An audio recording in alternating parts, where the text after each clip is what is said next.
Magandang araw. Ako si Alicia Megan Dumpol. Tatalakayin natin ngayon ang iba't ibang gamit ng wika sa iba't ibang konteksto ng lipunan. Social media, paaralan at sa mundo ng trabaho. Ang wika ay isang mahalagang kasangkapan sa iba't ibang konteksto ng lipunan at ang paggamit nito ay nakadepende sa sitwasyon. Narito ang ilang halimbawa kung paano ginagamit ang wika sa mundo ng trabaho. Sa mundo ng trabaho, ang Ingles ang pangunahing wika ng komunikasyon.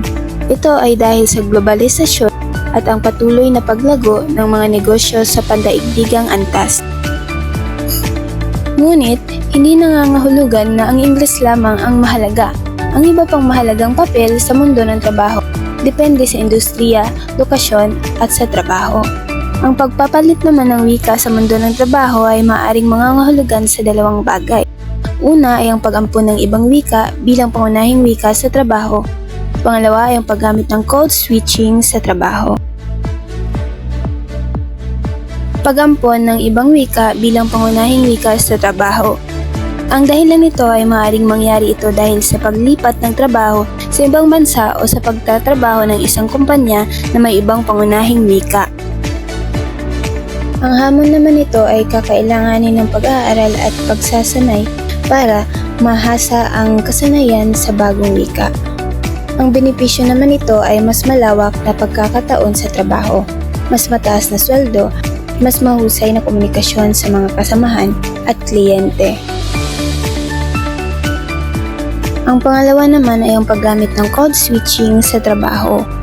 Ang dahilan nito ay madalas itong ginagawa sa mga kumpanya na may empleyado mula sa iba't ibang kultura at nagsasalita ng iba't ibang wika.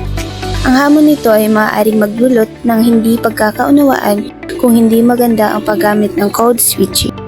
Ang benepisyo naman nito ay mas komportabling kapaligiran sa trabaho, mas mahusay na komunikasyon sa mga kasamahan at pagpapakita ng paggalang sa kultura ng iba. Ilang mga tip para sa pagpapalit ng wika sa mundo ng trabaho. Una, magsimula ng maaga. Magsimula sa pag-aaral ng bagong wika sa lalong madaling panahon. Pangalawa, magsanay ng regular. Maglaan ng oras para masanay, pagsasalita, pagbabasa at pagsusulat ng bagong wika. Maging bukas sa iba't ibang kultura at tanggapin ang iba't ibang kultura at wika sa lugar ng trabaho.